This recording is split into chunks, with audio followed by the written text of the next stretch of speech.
তারাপদ রায়ের ছোট গল্প ডাক্তারের হাতে। ডাক্তার অন্তঃপ্রাণ আমার, আমার আত্মীয়রা ডাক্তার, আমার সহৃদয় প্রতিবেশী ডাক্তার, আমার বন্ধুরা ডাক্তার। অথচ রসিকতা করতে নেমে আমার আপন পর জ্ঞান মোটেও থাকবে না। তাছাড়া আমার মতো রোগবাতিক অসুখকাতর ব্যক্তির পক্ষে চিকিৎসক মহোদয়ের মোটেই ঘাটাঘাটি করা উচিত নয়। উচিত অনুচিতের প্রশ্ন পড়ে। নামকরণের মহা ভুল করে ফেললাম। ডাকাতের হাতে নামে চমৎকার ছোটদের কাহিনীটি নিশ্চয় অনেকে ছোটবেলায় কিংবা পরে পড়েছেন। অন্য কিছু নয়, শুধু ধনী মিলের খাতিরে এ নিবন্ধে নাম দিয়ে ফেললাম। দুটোর মধ্যে নিশ্চয়ই কোনো অত্যুৎসাহী দুরভিসন্ধি খুঁজতে যাবেন না। অবশ্য আমার চেয়েও বিপজ্জনক কাজ অনেকে করেছেন। হাতের সামনে রয়েছে একটি টাটকা কেনা মার্কিনী যোগবুক শুনে সূচিবায়ুগ্রস্তা পাঠিকা ঠাকুরুন দয়া করে নাক সিটকবেন না। যোগবুক আমার সদা শিরোধার্য। যোগবুকই আমাকে বাঁচিয়ে রেখেছে। ওই মার্কিন যোগবুকে ডাক্তারের একটি চমকপ্রদ সংজ্ঞা দিয়েছে। সংজ্ঞাটি হলো, ডাক্তার হলেন সেই ব্যক্তি যিনি আজ তোমাকে হত্যা করবেন যাতে তুমি কাল মারা না যাও। এ প্রসঙ্গে একটি পুরনো গল্প স্মরণ করা যেতে পারে। গল্পটি কখনো স্যার নীলরতন সরকারের নামে চলেছে, আবার কখনো ডাক্তার বিধানচন্দ্র রায়ের নামে। গল্পটি চমৎকার, কিন্তু যতদূর মনে হয় সত্যি নয়, কিংবা কি জানি হয়তো সত্যি হতেও পারে।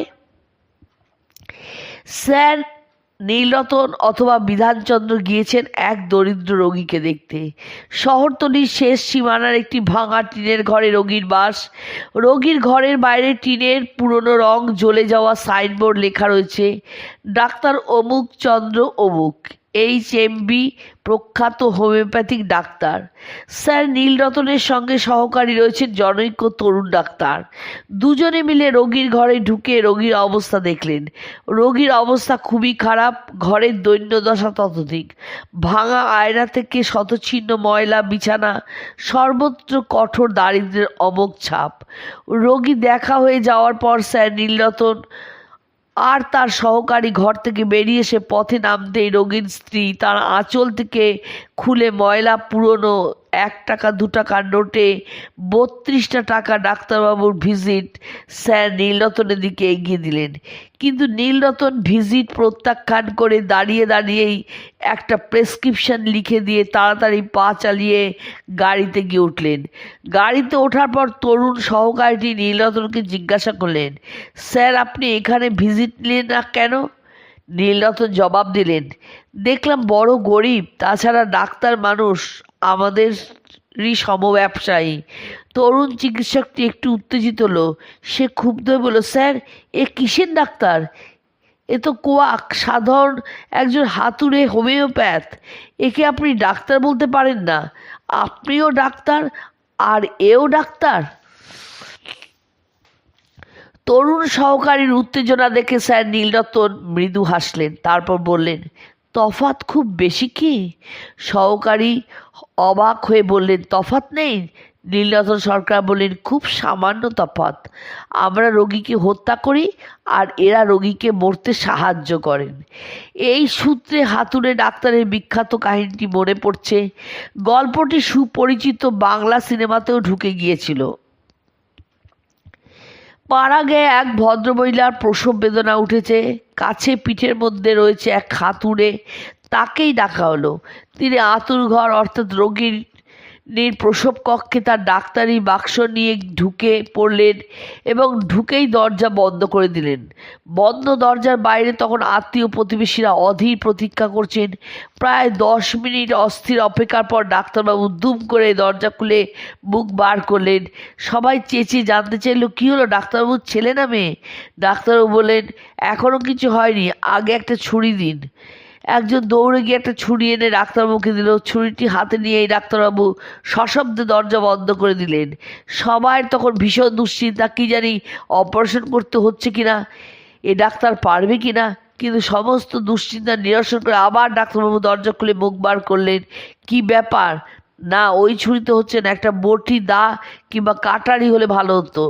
সঙ্গে সঙ্গে একদিক থেকে একজন একটা কাটারি আর অন্য দিক দিয়ে আরেকজন বটির ধুতো নিয়ে এসে ডাক্তারকে এগিয়ে দিলেন। সকলের চিন্তা কিন্তু আরও বেড়ে গেল, এ কী ধরনের সন্তান প্রসব যার জন্য কাটারি বটি দা লাগে। ইতিমধ্যে ডাক্তারবাবুর মুখ আবার দরজায় পাল্লা গলিয়ে বেরিয়ে এসেছে, তার কপালে ঘাম, মুখে উদ্বেগের স্পষ্ট ছাপ। তিনি কাতর স্বরে অনুরোধ করলেন, আপনারা কেউ একটা ভালো হাতুড়ি দিতে পারেন আমাকে? ছুরি কাটারি পর্যন্ত তবু সবাই সহ্য করেছিল, কিন্তু হাতুড়ি কি কাজে লাগবে শিশু জন্মের সময়? এই কথা ভেবে প্রায় সকলে অবাক হয়ে গেল। সত্যি কি ঘটেছে বা ঘটতে চলেছে কেউ কিছু বুঝতে পারছিল না। ঠিক এই সময় আতুর ঘরের মধ্য থেকে নবজাতকের ক্রন্দনধ্বনি শোনা গেল। সেদিকে দৃষ্টিপাত করে ডাক্তারবাবু বললেন, যাক, ভালোই ভালোই বাচ্চাটা জন্মালো, হাতুড়িটা আর দরকার নেই বলে ডাক্তারবাবু ঘর থেকে ডাক্তারি বাক্স বার করে নিয়ে বেরিয়ে পড়লেন। তখন সবাই ছেঁকে দিল, আপনি হাতুড়েই চেয়েছিলেন কেন, আর এতক্ষণ ছুরি কাটারি দিয়েই বা কী করলেন? ডাক্তারবাবু তার হাতের কালো বাক্সটা দেখে বললেন, ওষুধ বার করতে পারছিলাম না, বাক্সটার চাবিটা খুঁজে পাচ্ছি না, বোধহয় বাসায় ফেলে এসেছি, ছুরি কাটারি দিয়ে খোলা যায়নি, তাই হাতুড়ি চেয়েছিলাম, যাক, ওষুধ দরকার পড়লো না, ভালোই ভালো বাচ্চাটা হয়ে গেল। ডাক্তার দ্রুত পদে বেরিয়ে গেলেন। উপরের হাতুড়ি ডাক্তারের এই গল্পটি খুব পুরনো, কিন্তু কতদিনের পুরনো কে জানে। হাতুড়ে ডাক্তার কথাটা কি গল্প থেকেই জন্ম নিয়েছে?